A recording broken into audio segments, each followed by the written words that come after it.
사도행전 5장인데요. 4장 36절부터 읽어야 될 것 같습니다. 4장 끝장 36절부터 우리가 보겠습니다. 네, 한 목소리를 같이 읽겠습니다. 시작. 그분에서 난 레이족 사람이 있으니 이름은 요셉이라. 사도들이 일컬어 바나바 번역하면 이로의 아들이라. 그가 같이 있음에 바라 그 값을 가지고 사도들이 바라 베깁니다. 아나니아라 하는 사람이 이 안에 삽비라가 누구로 소유를 팔아 그 값에서 얼마를 감추매 그 아내도 안다. 얼마만 가져다가 사도들의 바라 베기니 베드로가 이르되 아나니아야 어찌하여 사탄이 네 마음에 가득하여 그가 성령을 속이고 땅값 얼마를 감추었느냐. 땅이 그대로 있을 때는 네 땅이 아니며 판후에도 네 마음대로 할 수 없느냐. 어찌하여 이 일을 네 마음에 두었느냐. 사람에게 거짓말한 것이 아니요 하나님께로다. 아나니아가 이 말을 듣고 엎드려져 혼이 떠나니 이 예를 듣는 사람이 다 크게 두려워하다. 젊은 사람들이 일어나 시선을 쏴서 메고 나가 장사하니라. 3시간쯤 지나 그의 아내가 그 일어난 일을 알지 못하고 들어오니 베드로가 이르되 그 땅 판값이 이것뿐이냐 내게 말하라 하니 이르되 예 이것뿐이라 하다. 베드로가 이르되 너희가 어찌 함께 깨하여 주의 영을 시험하려 하느냐. 고라니 남편을 장사하고 오는 사람들의 반이 문 앞에 이르렀으니 또 너를 메어 내가리라 하니 곧 그가 베드로의 발 앞에 엎드려져 혼이 떠나는지라. 젊은 사람들이 들어와 죽은 것을 보고 메어다가 그의 남편 곁에 장사하니 온 교회와 이 일을 듣는 사람들이 다 크게 두려워하니라. 아멘. 오늘도 믿음으로 따라합시다. 십자가 보혈로 나를 덮어주시고 성령의 감동으로 예배에 성공하게 하옵소서. 자, 옆사람에게 신명을 찍어보시. 예배에 성공합시다. 오늘 큰 은혜 받으세요. 성령의 물 받고 전도제자 증인이 됩시다. 예, 오늘도 주 앞에 나오신 여러분들에게 그리스도 예수 안에 있는 은혜와 평강이 여러분들의 삶 앞밖에 늘어넘치시기를 주님의 이름으로 축원합니다. 우리가 사도행전을 살펴보면서 초대교회를 따라가기를 원합니다. 지난 주간에는 사실 내부의 핍박에도 굴하지 않고 초대교회 왕성한 모습으로 부흥하는 내용을 살펴보았습니다. 교회라고 하는 공동체가 그래요. 밖에서 막 혼란의 바람, 핍박의 바람이 불어오면 성도들은 더욱더 똘똘 뭉치게 되겠죠. 근데 문제는 안에서 내분이 일어났을 경우에는 이것을 빨리 봉합하지 않으면 나중에는 교회가 무너지게 되죠. 결국은 하나님의 영광을 가리게 되는 것을 보아지게 되겠습니다. 근데 초대교회는 숫자만 늘어난 것이 아니라 교인들의 신앙이 지금의 우리 모습과는 비교가 안 될 정도로 그 수준이 탁월했던 모습을 보아집니다. 그래서 사람들은 일반적으로 모든 그 이상적인 모델을 초대교회라고 얘기를 하죠. 오늘 여기 4장 마지막 부분에 초대교회 성도들이 각각 자기의 소유를 제도시가 주장하지 않고 필요한 사람들을 위해서 자기 재물을 내어놓고 그것을 유무상통하는 그런 내용이 기록되어 있습니다. 그러니까 그 당시 초대교회는 모든 사람이 물질로 인해서 부족함을 겪는 사람이 없었다라고 얘기하고 있다는 얘기죠. 물론 여기서부터 공산주의가 출발하고 있습니다만 누군가가 이것을 하기 위해서 독재가 필요하고 그러다 보니까 이게 30년 만에 반복된 사이클이 나타난다고 합니다. 지금 중국이 이미 독재로 가고 소련이 독재가 모르면 다시 독재로 가고 현실이 그렇습니다. 어쨌든 간에 성경이 말하는 바는 성령 안에서 이게 가능하다는 얘기죠. 사람이 이것을 주도해가지고 묘무상통한 지상 유토피아를 만들 수가 없다라는 부분을 우리는 잘 알고 있습니다. 그런데 오늘 이 본문은 그런 이상적인 모습의 초대교회에 이런 아주 큰 시험의 문제를 얘기하고 있습니다. 아나니아라는 사람이 그 안에 삽비라로 더불어 소유를 팔아 그 앞에서 얼마를 감추매 그 아내도 알더라. 이것을 가져다가 사도들을 발 앞에 내두니까 결국 성령 충만했던 베드로가 이것을 간파하고 이것이 다냐 라고 했을 때에 네 갑니다 라고 할 때에 베드로가 어떻게 해요? 심판의 메시지를 전함으로 그 영혼이 떠나게 되는 사건, 그 자리에서 즉사하고 마는 이러한 충격적인 얘기가 오늘 여기 본문에 기록되어 있습니다. 사실은 우리가 바나바와 아나니아 이 두 사람의 신앙의 칼날을 좀 살펴봐야 되겠죠. 신학자들은 이 두 사람은 아마도 70년도 중에 각각 포함된 사람들이었을 것이다. 예수님 초창기에 70명을 모르셨잖아요. 돌식, 전도, 현장에 내보냈던 그러한 중직자들. 아마 이들은 마가다락방에 오순절 성령을 경험했던 120문부 중에 포함된 사람이었을 수도 있습니다. 두 사람의 차이 어떻게 설명할 수 있을까요? 사실 구약의 요셉과 요셉의 형들 똑같은 아버지 밑에서 교육을 받았는데 차이점은 제일 중대한 차이점 하나가 있는데 요셉의 형들은 하나님의 임재를 모르고 하나님을 섬긴 자. 요셉은 하나님의 임재를 아는 사람이었으면 굉장한 결과를 가져왔죠. 창세기 39장 2절에 보면 여호와께서 요셉과 함께 하심으로 그렇게 표현합니다. 요셉과 함께 하심으로. 어려운 당에도 요셉이 알고 있는 사실은 하나님이 함께 한다라는 임마누엘의 축복이었습니다. 요셉이 형들이 팔릴 때도 벌써 하나님은 그때도 함께 계셨고 요셉이 노예 시장에 있을 때도 하나님은 요셉과 함께 계셨다. 요셉이 보디바의 집에 팔려갔는데 보디바의 집에 요셉과 함께 계셔서 그는 늘 형통한 자라고 말하고 요셉이 감옥에 있는데 하나님은 요셉을 형통한 자라고 말하고 있다는 얘기죠. 사실 겉으로 보기에는 불통이잖아요. 하나님을 위해서 입술에 쓰고 신실하게 살려고 하는데 되는 일이 하나도 없는 거예요. 잘해보려고 하면 또 거지가 넘어지는 것처럼 보이지만은 하나님은 그 요셉을 형통한 자였다. 왜요? 하나님이 함께 하셨기 때문에. 아멘. 바나는 옆에 있든지 말든지 요셉은 늘 형통했습니다.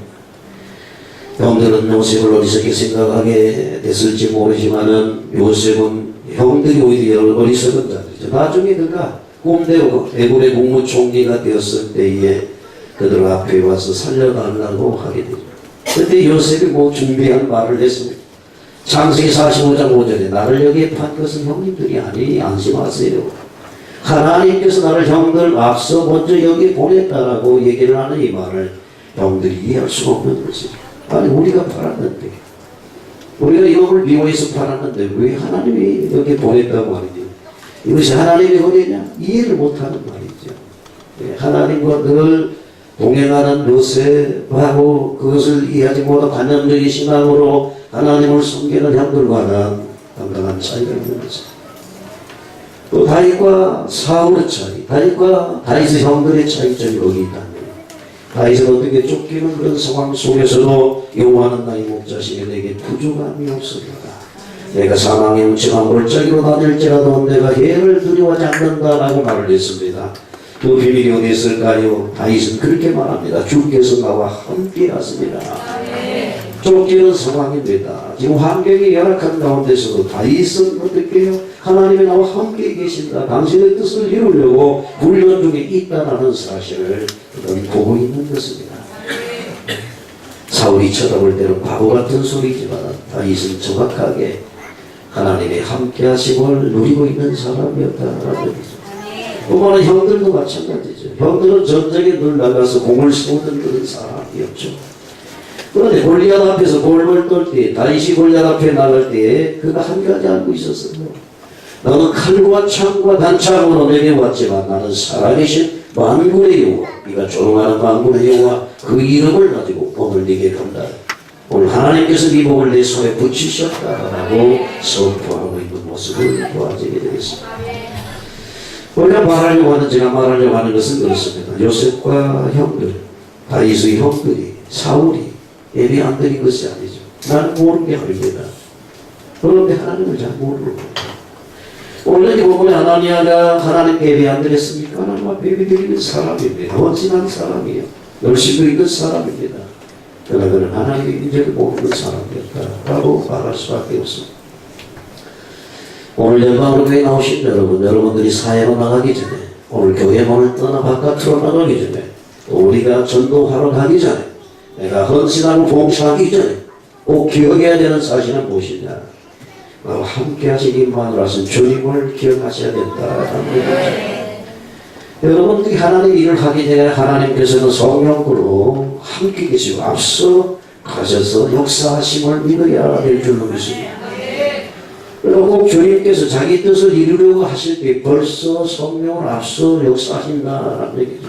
그러니까 여러분들이 주님의 뜻을 이루는 성도가 되려고 하려고 한다면 성령님 항상 여러분들과 함께 하셔서 그 뜻을, 하나님의 뜻을 이루시는 줄로 믿습니다. 그러므로 여러분의 삶을 하나님이 완전히 책임진다는 것을 우리가 완전히 믿으면 주님은 완전히 역사하실 것입니다. 근데 하나님이 함께한다는 임마누엘의 이 사실을 안 믿으면 내가 구원받았음에도 불구하고 헤매게 돼 있어요. 내가 하나님 앞에 힘쓰고 애쓰고 있으면서도 만족함이 없는 이유는 뭐냐? 하나님이 함께하는 비밀을 모르기 때문에 이것을 우리는 종교생활이다 이렇게 말합니다. 사단이 우리를 실패시키는 방법 중에서 가장 고단수가 뭐냐? 종교생활입니다.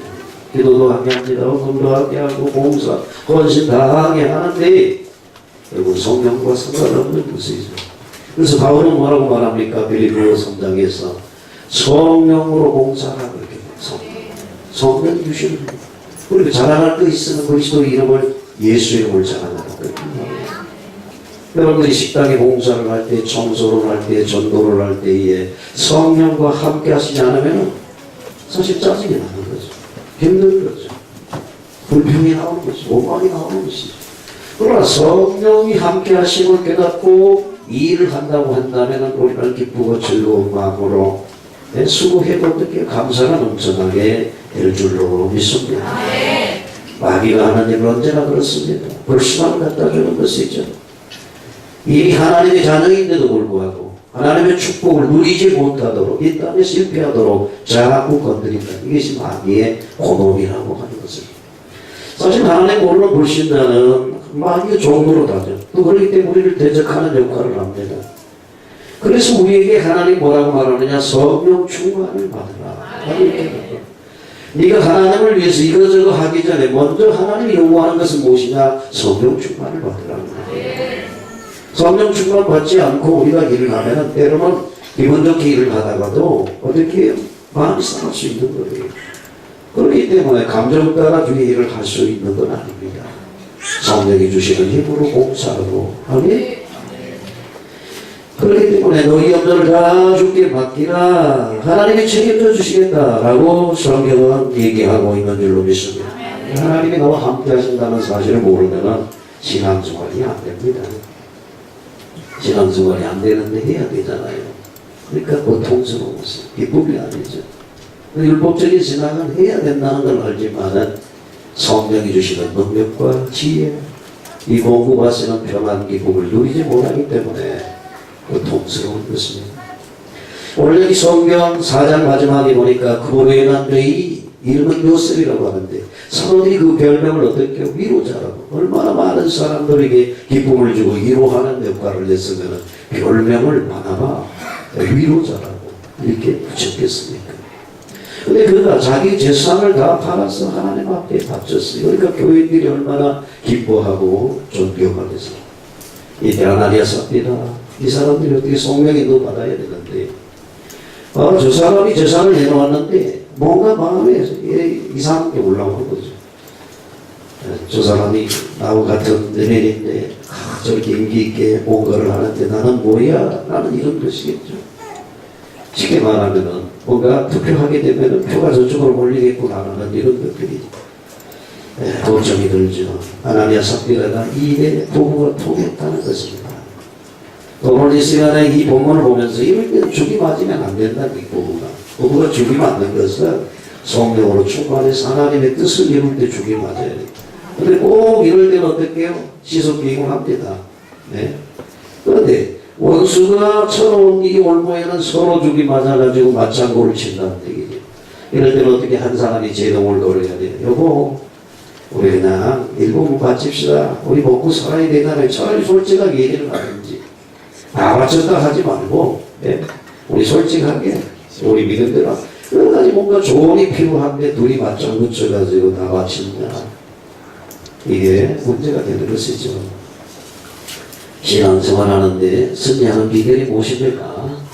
성령과 함께하는 것입니다. 성령과 함께하는 비결이 무엇입니까? 성령 충만을 받는 것입니다. 아무 걱정할 것이 없습니다. 주의 성령이 지금도 여러분과 함께 계십니다. 본문 사건은 본복이죠. 초대교회와 이 모든 성도들이 주는 하나님의 분명한 뜻이기에 경고입니다. 아나니아라는 이름의 의미는 여호와께 은혜를 입은 자라는 의미를 가지고 있습니다. 아마 부모가 여호와께 은혜를 입어서 이름을 지은 것 같아요. 삽비라는 이름은 아름다운 자라는 의미가 있습니다. 참 좋은 이름을 가지고 있습니다. 그런데 이 부부가 이름처럼 은혜를 입고 아름다운 신앙생활을 하지 못했다라는 얘기죠. 우리가 항상 기억해야 될 것은 마음으로 소원하거나 결단하였다면 이미 마음으로 소원하고 결단한 것은 하나님과 약속이며 하나님의 소유가 되었다는 사실을 우리가 기억해야 됩니다. 우리가 뭔가를 할 때 하나님이 주시는 사인은 뭘까요? 처음 주시는 마음이요. 저는 그렇게 확신이 있습니다. 우리가 뭔가를 할 때 처음 성령이 감동이 주시는 것, 그게 하나님이 주시는 마음이에요. 그런데 우리가 어떻게 시간이 지날수록 내 생각이 되고 환경을 따라서 변질되어집니다. 이거는 하나님 주시는 마음이 아닌 것이죠. 실조 생활도 마찬가지예요. 헌금 생활도. 드리느냐 안 드리냐가 문제가 아니라 물질이냐 하나님이냐. 하나님보다 무서이냐 아니냐 하는 문제지 하나님이 무슨 뭐 거짓입니까? 그래서 뭐 돈 달라고 이렇게 합니까? 그건 아니잖아요. 사실 오늘 이 사람들 앞에 나도 바나바처럼 거룩한 사람이라고 믿음이 좋은 사람이라고 많은 우리들 앞에 나설 만한 그 마음이 이미 하나님을 모독하는 것이라 합니다. 결국 그들의 행위는 이제 교회의 기초를 놓고 계시는 성령님의 역사에 망령되이 행하여 회방하는 것과 같은 결과를 가져오게 됐습니다. 그들은 부흥과 열정, 초대교회 창고를 끼얹는 결과를 가져왔다는 말입니다. 연합해서 하나님의 공동체가 세워지는 것을 방해하는 사단의 도구로 싹잡이 노릇을 하는 그들이 됐다는 얘기죠. 겉으로는 열심히 있고 겉으로는 믿음 있는 것처럼 보이지만 하나님이 싫어하는 악한 모습을 드러내고 있다라고 말하고 있습니다. 그래서 오늘날도 마찬가지죠. 교회 이름으로 하나님의 이름으로 서원하고 자신에게 유익이 없다고 자신이 힘들다고 자신이 손해보는 것 같다고 약속을 변개하거나 약속을 지키지 않는 사람이 얼마나 많습니다. 하나님은 아나니아와 삽비라처럼 그렇게 죽이지 않습니다. 지금 우리의 시대입니다. 아멘? 그러면 아나니아 삽비라 시대는 우리의 시대가 아닙니까? 우리의 시대입니다. 그 얘기는 조금 뒤에 결론적으로 말씀을 드리도록 하겠습니다. 그러므로 교회 앞에 선포하고 자신의 마음으로 다짐한 약속은 하나님과 한 약속이라는 얘기죠. 이미 하나님의 소유가 됐다는 얘기죠. 물질만이 아닙니다. 하나님은 본문에 오늘 아나니아 삽비라 영혼을 얻으시면서 우리에게 당신의 마음을 분명히 나타내고 계시는 것입니다. 그런데 우리 마음을 감찰하시는 하나님. 그 행동이나 결과 자체보다 그 동기, 마음가짐을 더 중요하게 여긴다라는 얘기죠. 하나님께서 산상수훈에서 말씀하시는 그 내용은 뭘 말하면 주로 우리 마음, 영혼에 관한 부분들을 터치하고 있는 것을 보죠. 그러니까 우리가 남을 쉬게 하거나 영웅식으로 사람에게 인정받고 섬김받으려고 거짓으로 하는 척 하는 것을 하나님이 제일 싫어한다는 얘기입니다. 우리가 몸과 마음, 우리 물질과 시간, 우리 모든 환경은 이미 하나님의 것입니다. 아멘? 주님 피로 갖추고 사셨잖아요. 여러분들 몸뿐만 아니라 여러분들 가지고 소유된 모든 것, 시간, 모든 것까지 살든지 죽든지 주를 위해 살아야 될 하나님의 백성이 됐다는 사실을 우리가 늘 기억해야 될 줄로 믿습니다. 오늘 이 본문에 그 아내도 그 사실을 알았다라고 성경은 기록하고 있습니다. 그들은 판값을 얼마만 가져다 사도들 발 앞에 두었습니다. 근데 그것을 재산은 전부 인양 속였다라는 것이죠. 왜요? 거짓에요. 사단이 들어갔어요. 사단이 충만했습니다. 그들은 체면 때문에 헌금을 했을 수도 있습니다. 사도들에게 인정받고자 하는 허영심이 있었을 수도 있습니다. 그도 바나바처럼 존경받고 싶었습니다. 하지만은 자기 삶에 믿음이 뒤따라주지 못하니까 일부를 감추고 속이는 이런 결과를 가져왔습니다. 그들은 이중 플레이를 하고 있는 것이죠. 성령을 모독하는 죄를 지었습니다. 여러분 성령은 진리형이십니다. 성령이 오시면 사람들은 어떻게 해요? 더욱더 담백해지고 진실해질 수밖에 없는 것입니다. 그래서 성령이 그들을 모를 것이라고 생각을 하고 속이고 있는 모습을 보아집니다. 사실 이것은 구약의 여호수아에 보면은요, 여호수아 7장에 보면은 아간과 같은 자들이죠. 하나님께서 여리고를 약속을 따라 무너뜨리고 그 다음에 작은 성 아이성 전투에 나가게 됐습니다. 근데 다른 아이성 전투에 패배해서 수많은 사람이 죽게 됐습니다. 그래서 왜 우리가 이 작은 전투에 실패했던 하나님께서 어떻게요? 여기 바친 물건을 훔친 자, 도적한 자가 있다라고 말을 했습니다. 나는 탐심으로 외투 한 벌, 금 200세겔, 금 500세겔을 훔쳐서 감췄습니다. 그러나 하나님께로 갈 것을 도적질하여 이스라엘 아이성 전투에 패배하게 하고 많은 사람이 죽게 했습니다. 그래서 어떻게 하나님께서는 그 가족을 전멸시키라며 돌로 쳐주게 되는 사건이 일어나게 됐습니다. 도적질하는 게 그렇게 큰 죄인가요? 가족 전체를 전멸시키는 만큼. 여러분 한번 생각해 봐야 됩니다. 왜 그랬을까요? 거기에는 성경이 계속 하나님께 바친 물건, 바친 물건을 훔쳐갔다는 겁니다. 바쳐진 것은 뭐예요? 이미 이것이 아닌 거예요. 하나님의 것입니다. 본문의 아나니아 삽비라 문제도 그냥 두면 사단이 크게 일해서 초대교회를 무너지게 만들 것입니다. 초대교회는 바리새인들처럼 거짓되고 이성적인 모임이 될 수밖에 없는 상황으로 가는 것이죠. 이 모주의 신앙은 하나님이 철저히 배경한다라는 사실을 우리가 알아야 됩니다. 그래서 3절 이하에 어떻습니까? 하나님이여 어찌하여 사람이 네 마음이 가득하여 네가 성령을 속이고 땅과 얼마를 감추었느냐. 땅이 그대로 있을 때에는 네 땅이 아니며 판도에도 네 마음대로 할 수가 없느냐. 어찌하여 이 일을 네 마음에 두었느냐. 사람에게 거짓말한 것이 하나님께 있다라고 선포하고 있는 모습을 보아지게 되겠습니다. 베드로가 순간적인 특별한 은사를 하나님께 허락하셨습니다. 베드로가 늘 마음을 깨뜨려 보는 사람이 아니에요. 하나님은 때로는 그 순간에 은사를 주셔서 보게 하셨어요. 늘 본다고 한다면 얼마나 괴롭겠어요. 오늘 한간에는 투시 은사를 받았다 내게 오면 다 이건 다 무당이 하는 짓입니다. 무당이 원수를 가지고 노는 것이죠. 그럴 수 없는 거예요. 네. 성령께서 그 순간에 베드로를 감동해서 이걸 깨닫게 하셨죠. 네. 그래서 사단이 충분해. 사단의 특징이 무엇입니까? 거짓말쟁이죠. 사단은 이 거짓말을 통해서 하나님의 연합된 공동체를 깨뜨리고자 하는 것이죠. 그래서 땅이 하나님을 가지고 있을 때에도 그의 땅입니다. 판을 위에도 그가 마음대로 할 수 있는 자기 것입니다. 성경은 모든 것은 자발적으로 자원하여 하는 것이다 라고 말하고 있죠. 값을 팔아서 사도들에게 주는 것은 강제적인 것이 아니라 자발적인 헌신이었습니다. 누가 강제적으로 무엇을 요구합니까? 강제적으로 총수하라고 합니까? 강제적으로 헌금하라고 합니까? 아니에요. 하나님 말씀을 따라 성령의 감동을 따라서 거처분도 마찬가지예요. 누가 강요해서 해야 됩니까? 아니에요. 성령의 감동을 따라서 하나님이 주신 것 중에서 은혜를 받은 대로 하나님 앞에 하는 헌신, 자발적인 헌신을 하나님의 기쁘게 받으신다는 것이죠. 사실 아나니와 삽비라는 거짓말할 필요가 없었습니다. 그런데 베드로는 어찌하여 이 일을 마음에 두었느냐라고 생각을 하는 것입니다. 그들은 사람에게 거짓말한 것이 아니고 하나님을 향해서 거짓말했다라고 생각하고 있는 모습을 봅니다. 왜 그랬을까요? 베드로는 아나니에게 회개의 기회를 주고자 하였습니다. 예? 아나니아가 이 말을 듣고 들어보니까 나는 이를 듣는 사람이다. 크게 들리고 있다. 아나니아가 이 말을 듣고 회개해야 마땅했습니다. 예? 베드로가 뭔가가 얘기했을 때 아이고 성령의 찔림을 통해서 내가 잘못했구나. 그렇게 말하면 되는 거 아닙니까? 내가 세상에 이게 밭을 팔아가지고 하나님 앞에 드리려고 했는데 먹고 살릴 생각하니까 내 믿음이 모자라서 이것만 가지고 왔습니다. 용서해 말하면 되는 거예요. 근데 끝까지 하나님을 속이려고 하니까 결국 어떻게 해요? 충격을 받고 죽음을 당하게 된 사건. 진짜 8절에 난 3시간쯤 지난 그 아내가 그 일어난 일을 알지 못하고 들어오니 베드로가 이르되 그 땅 판값이 이것뿐이냐 내게 말을 하니 이르되 예 이것뿐이라. 3시간 지나서 남편이 죽은 거 알지 못하고 그 안에 어떻게 된 상황인가 왔을 것이죠.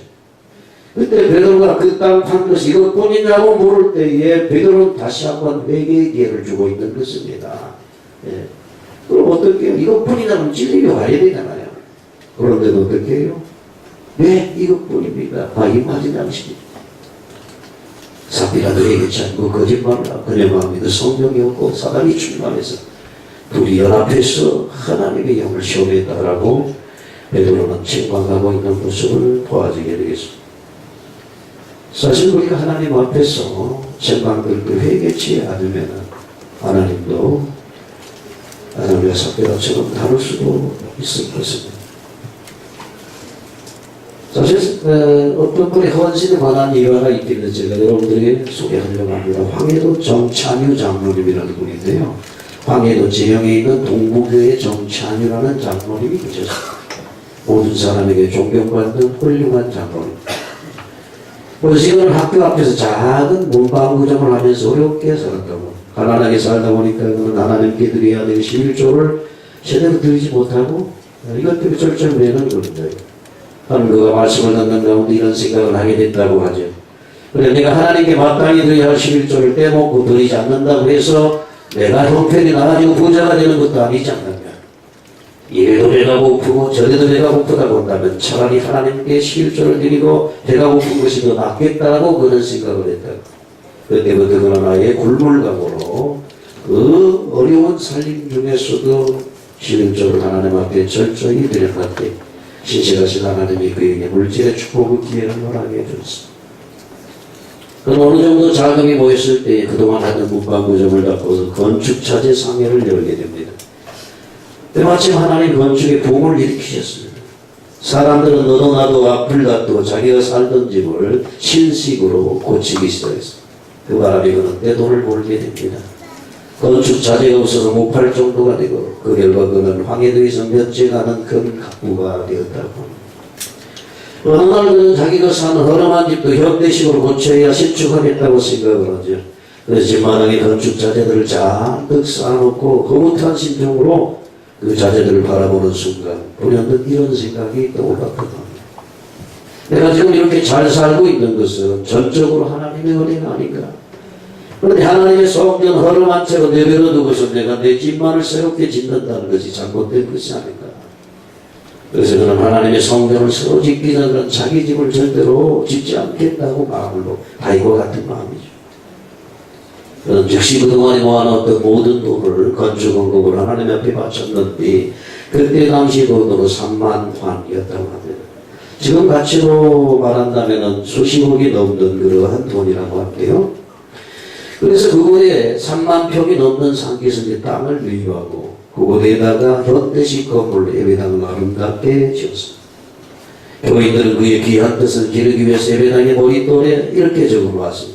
정찬유 장로님 기념 예배당 이렇게 기록을 했다고 합니다.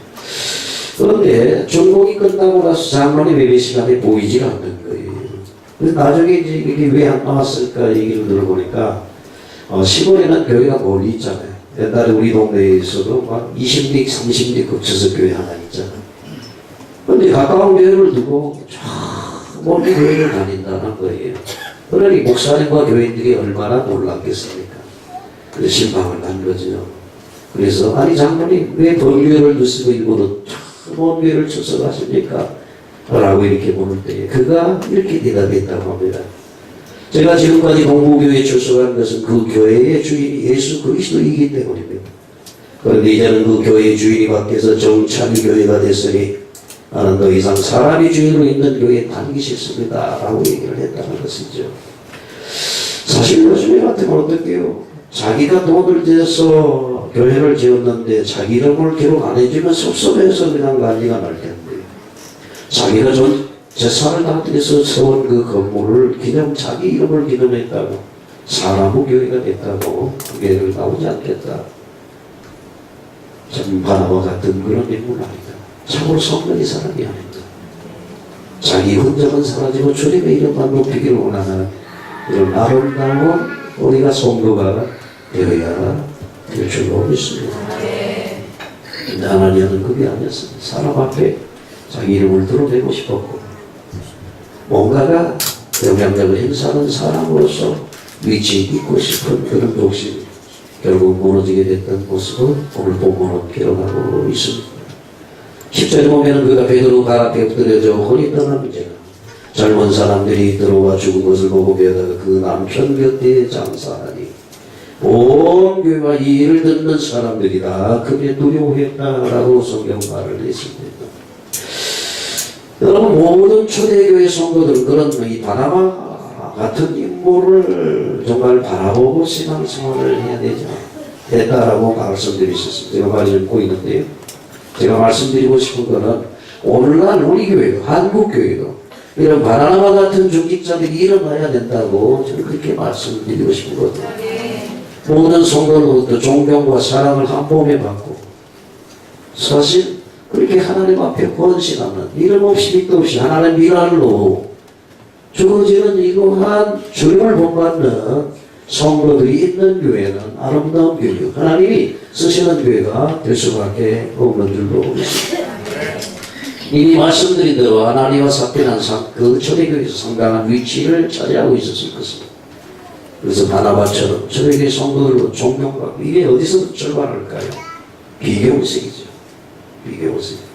경쟁심입니다. 물론 서리 경쟁도 필요하지만 비교의식에 의한 경제가 사단의 통로가 될 수 있다는 겁니다. 그럼 왜 비교의식으로부터 출발했을까? 저는 이제 성명사역도 하는 목사이기 때문에 이게 바로 낮은 자존감이죠. 네, 상처, 어렸을 때부터 거절의 상처가 쌓이고 낮은 자존감으로 인해서 지고는 못 사는 이런 성격, 비교의식이 결국은 사단의 통로가 돼서 성령의 신앙에서 육체로 만나가는 비극을 보였던 것을 도와주게 되겠습니다. 여러분, 우리가 생각해 볼 수 있는 것은 아나니아 삽비라가 가장 먼저 저지른 잘못은 무엇이냐라고 말한다면 외식이라고 하는 것은 외식. 주님은 어떻게 외식하는 서기관과 바리새인들이여 와 있을진대 외식하는 자들이여 라고 이렇게 저주하셨어요. 하나님이 가장 싫어하는 게 뭐예요? 외식이에요. 그래서 우리나라는 유교 문화이기 때문에 외식이 몸에 젖어 있습니다. 없어도 있는 척, 몰라도 아는 척. 이 부분이 교회까지 들어와가지고 외식 문화가 교회를 자리 잡는 경우가 너무나 많습니다. 여러분, 사무엘상 16장 7절에 보면 내가 보는 것은 사람과 같지 아니하니 사람은 외모를 보거니와 나 여호와는 중심을 본다라고 분명히 말했습니다. 중심을 보시는 하나님 앞에 쓰임받고자 하는 이 믿음을 성숙해야 될 줄로 믿습니다. 안 된 거는 안 된다고 그래야 되잖아요. 제가 여러분들 앞에 온 때 막 거룩한 척 했습니까? 아니잖아요. 난 거룩하지 않습니다. 아니, 거룩하려고 해도 안 되더라고. 그러니까 주님이 필요하다고 얘기를 하는 거예요. 우리가 하나님 앞에서 거룩하지 않은데 거룩한 척. 이렇게 하면 되겠어요. 뭔가 헌신하는 척. 사람을 속일 수 있지만 하나님을 속일 수 없다는 사실을 우리가 본문을 통해서 깨달아야 될 줄로 믿습니다. 바리새인 서기관들은 어떻게 해요? 마음을 바꾸는 일은 관심이 없는 거예요. 오직 사람들에게 보이는 외모에만 관심을 가지고 길거리 나가가지고 소리를 높여 기도하고 사람들 보는 앞에서 구제하고 철회하고 실조하고 이런 식이죠. 보여주기. 그래서 예수님 그들을 향해서 회치가 무덤이라고 화 있을진저라고 저주했던 모습. 회치가 무덤.